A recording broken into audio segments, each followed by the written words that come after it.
asalaamaaleykum wa rahmatullah mbokku Sénégal et la diaspora sénégalaise bi nekk à l'étranger di nuyu di sant àdduna yépp comme ni ngeen ko xamee ci li nga xamante ne moom moo ñuy tax a jóg surtout ci chronique de PMS mais aussi à travers le Dakarois 221 ñuy sargal di ndokkeel di njukkeel ñëpp di wax alhamdulillahi rabbil alamin 2020 dans quelques heures mu tiré sa révérence war a wax au revoir c'est dans la place à 2021 alors balaa ma tàmbali damay gërëm ñi nga xamante ne ñoom laa seqal liggéey bi de tout bord xam naa dinaa ci ñëwaat à la fin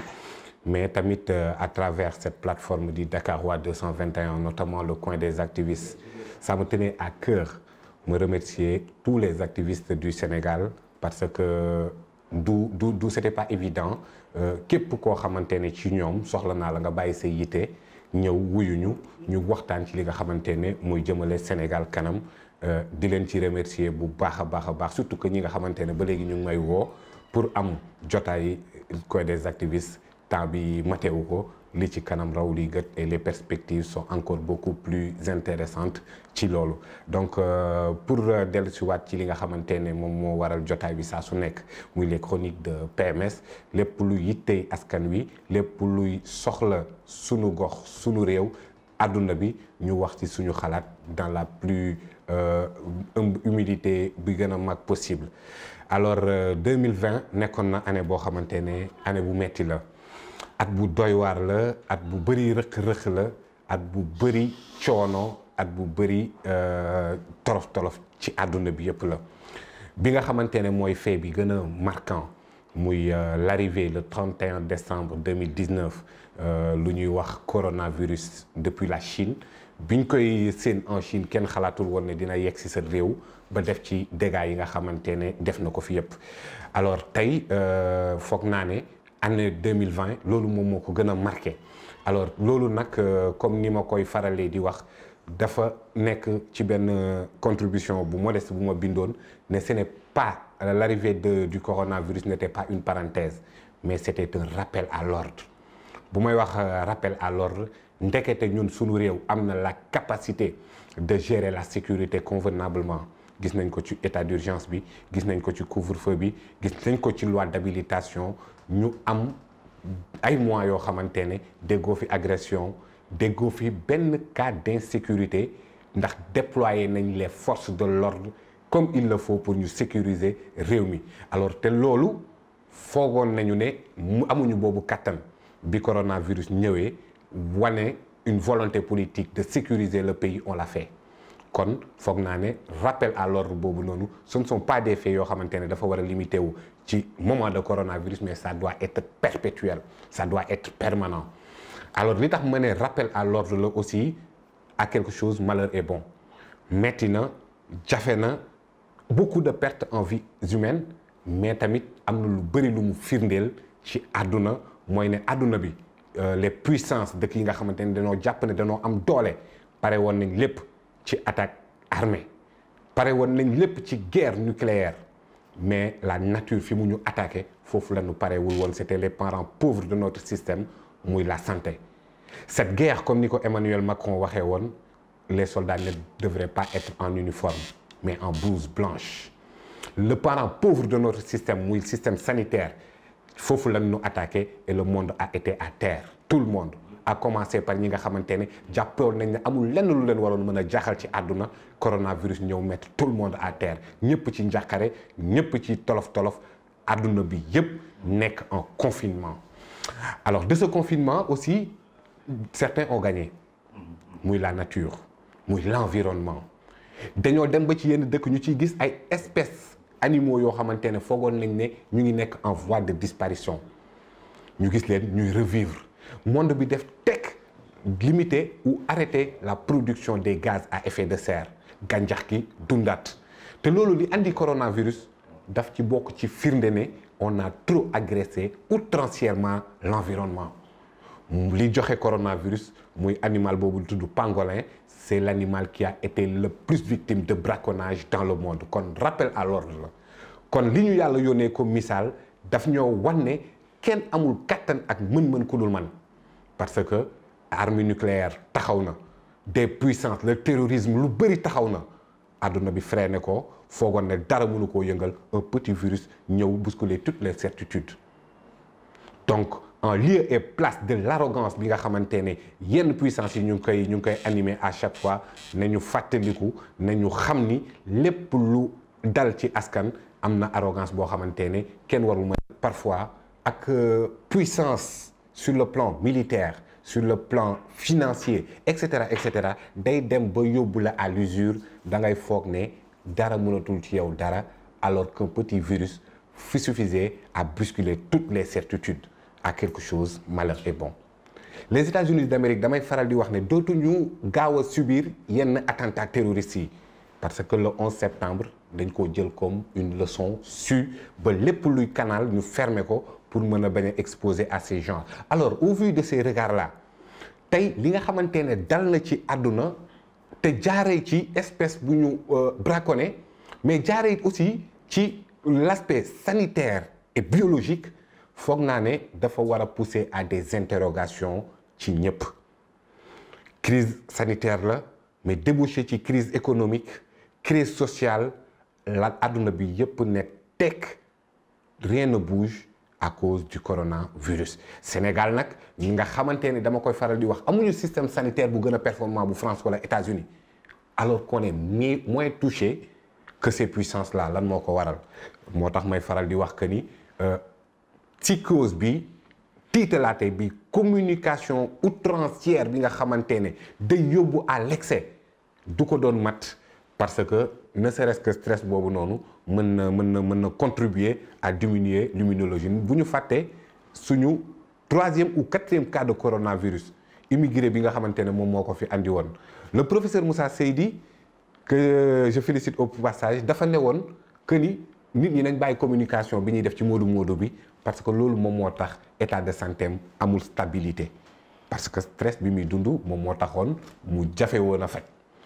Alors donc cette communication à outrance aussi je pense que jaru ko ba tey jaru ko ci woon à l'époque mais comme on l'a dit et comme on le sait virus la bu ñëw boo xamante ne dafa ak ay interrogations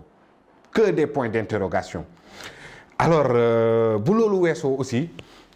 ci traumatisme yi nga xamante ne dund nañ ko en 2020 mënuñu passer sans souligner les inondations. Inondation yi ku ne gis na banlieue Dakar et sa banlieue dans les régions feneen ak feneen ni mu juree woon njàqare ci ñëpp alors que ñun am nañ un plan décennal def ci ay milliards alors que loolu ça n'a pas servi à mettre benn croix sur ce fléau là bi nga xamante ne aujourd'hui te depuis ay 2001 jëm kaw dañ ko fi doon gis te foogoon ne lu nekk derrière nous la. Alors 2020 wane na waat ne assainissement Sénégal posé na problème wane waat na que l'environnement mu ngi continuer di subir des agressions permanentes et des agressions violentes alors loolu foog ñu jóg ci ak responsabilité tey le dernier jour ci 2020 du ma bëgg appesantir sur les discours politiques les personnes politiques yi wax di joxe ay promesses mais dañoo war a gën a nekk ci perspective pour que li nga xamante ne dal lañu ñu tirer ci ay leçons et plus jamais ça ci loolu muy question inondation yi ba tey nañu bàyyi xel ne Dakar et sa banlieue bombe écologique la bombe de surpopulation la bombe la boo xamante ne faut qu'on contribue à désengorger Dakar pour permettre réseau d'assainissement yi gën a mën a absorber les eaux usées waaye tamit les pluies diluviennes quelle que soit leur nature ou la cause ñu bàyyi xel ne loolu noonu coono la ci askan wi parce que man à titre personnel ak le Dakarois 221 dañoo dem au niveau de la banlieue en pleine inondation bi nga xamante ne coow li mi ngi am ñu dem gis askan wa ni ñuy dundee foofu noonu gis des familles yoo xamante ne ñu ngi dans les eaux toggatuñu tegluñu feju talatuñu coronavirus talatuñu lenn parce que seen kër yi dafa fees dell ak ndox loolu nag yow boo toogee ci palais bi mën nga cee bañ a rendre compte mën nga bañ a foog ne lu passager la wala les pluies diluviennes xaw ko minimiser alors que c'est un problème sérieux, un problème structurel qui ne doit pas appeler à chaque fois à des solutions conjoncturelles. nañu bàyyi xel loolu te xam ne fépp fu nit mën a nekk ci responsabilité fépp fu nit mën a nekk ci am daraja wala am qualité bu mu mënti doon yaa ngi tirer cette légitimité et cette légalité ci peuple sénégalais boobu noonu dañ leen war a bàyyi xel et que la population de la banlieue nga xamante ne forte concentration humaine la ñoom ñoo la fal donc ñu bàyyi xel loolu noonu. alors 2020 aussi ci jëye yu fi nekk gis nañ aussi recrudescence ci immigration clandestine. Immigration clandestine bu ma koy analyser dama lire le président Kéba Mbaye qui paraphrasait Bachir Beni Ahmed de Jeune Afrique ci benn éditorial bu mu bindoon en 2005. Vous vous rendez compte, en 2005 cet éditorial mérite d'être redit textuellement aujourd'hui. Ça veut dire qu'on n'a pas bougé. Le fond de cet éditorial, la quintessence, Bachir Beni Ahmed dafa waxoon ci les immigrants d'Afrique noire yi nga xamante ne ñu ngi doon dem vers le mirage européen. Bachir Beni Ahmed dit, je le cite, des immigrants qui ont laissé dans les barrières de Milia des lambeaux de chair, des morceaux de vêtements, mais aussi une partie de notre dignité. C'est parce que bu ñu accès à cette situation désastreuse, c'est que les gouvernements qui se sont succédés, les principaux dirigeants n'ont pas su éduquer et soigner leur peuple pour leur mettre utilement au travail. Que cette Afrique subsaharienne, près d'1 milliard de population, pratiquement ñëpp nekk ay jeunes, amuñu responsabilité, amuñu élévation pour éduquer cette population, pour les mettre utilement au travail, alors que toute la matière première bi nekk dans la ci àdduna l'essentiel mi ngi jógee ci fii nii. Kéba Mbaye qui citait Bachir Beni Ahmed, c'était en 2005, mais tey on est encore dans cette même situation d'immigration clandestine. Donc la responsabilité des dirigeants est engagée au plus haut niveau. Mais la responsabilité aussi de la jeunesse africaine n'est pas à négliger. Parce que jeunesse bu demee ba ne Barça wala Barsaq maanaam naa dem Barcelone wala ma teg ci sama bakkan kooku bu waxoon Sénégal mbaa Barsaq Sénégal jàkk. kooku bu waxoon Mali mbaa Barsaq Mali jàkk. kooku bu waxoon Bénin mbaa Barsaq Bénin jàkk maanaam réewam bu ko jaralee mu teg ci bakkanam bu boobaa réew mi dina jàkk. Mais daw parce que immigration clandestine daw sa responsabilité la daw responsabilité boobu noonu ma ne dem seetaani match football du jaamu yàlla dem seetaani lamb ja du jaamu yàlla mais bëgg sa réew jaamu yàlla la. Donc toute la responsabilité de la jeunesse africaine est engagée dans ce fléau là parce que fii ci Sénégal la ñu gis ñuy seetaan nawetaan ba tribune stade bi daanu seen kaw ñu dee. fii ngay gis kuy xeex ndax sa mbër ba mu jaral la nga gaañu ba mu jaral la nga sonn ba mu jaral la nga daj lu nekk ci mbëru làmb ba te Sénégal jaraluñu dara. Pourquoi tey jii nii kalpe bii di Sénégal lu mu jaral addu kalpe yi bu ko jaralee borom kalpe bi kalpe du dem. Sénégal li réussitu dirigeants yi di leen ko jaral ba mu leen di jaral lu ne pour arriver au pouvoir ñun daf ñu war a jaral lu ne parce que nag attention, Emmanuel Macron n'est pas un monument d'intelligence. Joe Biden n'est pas un îlot de vertu. Non gënuñu ñi nga xamante ne ñoo nekk ci réew mi mais dañoo am benn peuple boo xamante ne sa capacité d'indignation lui permet de ne pas faire tout ce qu'il veut. sañuñu leen ni parce que seen peuple ñoom ñoo taxaw wane une très forte capacité d'indignation. Alors ñun au lieu ñuy nekk di rey suñuy bopp ci ay nawetaan ci ay lamb ci di nekk ci ay futilité en permanence nañu taxaw ci Sénégal jëm kanam nañu taxaw ci Afrique jëm kanam parce que nag peuple bu nekk dirigeant bu nga mérité la am. Les dirigeants que l'on critique chaque jour tombé wuñ du ciel ci société bi la ñu bàyyeekoo c'est eux d'entre nous la ñu jël teg ko suñu kanam.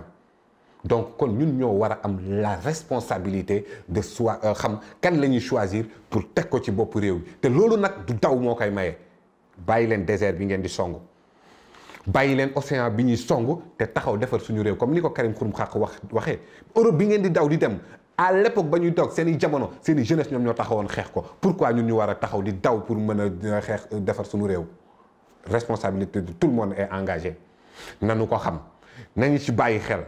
2020 metti na bu ma naroon a citer les fléaux su ma naroon a citer les tares qui ont gangréné le tissu social du ñu fi jóge donc dama koy yemale foofu te ñu xool les perspectives 2021 lan la war a doon lu mu doon ëllëg ak si biir ça dépend de nous parce que 2021 ne sera que ce que l'on a voulu en faire bu ñu taxawee temb on va vaincre le coronavirus et il sait qu'il sera vaincu mais bu demee nañu bàyyi jàngat yi nga xamante ne war nañu koo continuer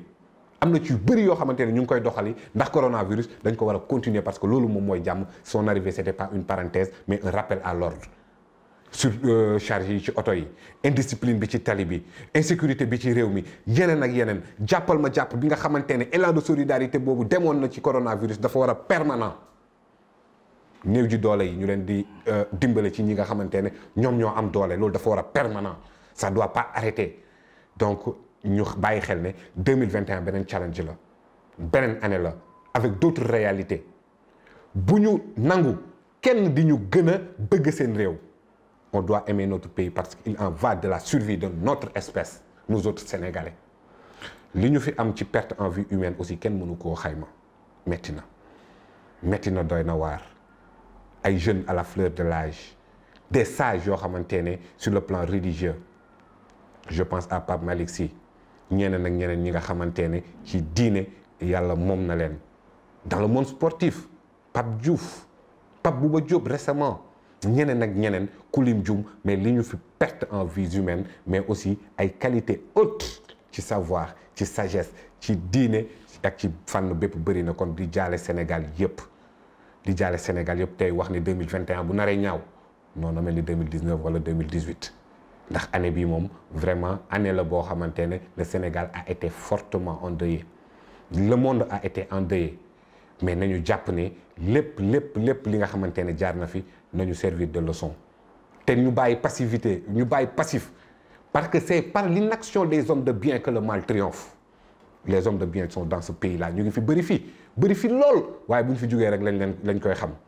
donc di remercier ñi nga xamante ne yàgg nañ di suivre les chroniques de PMS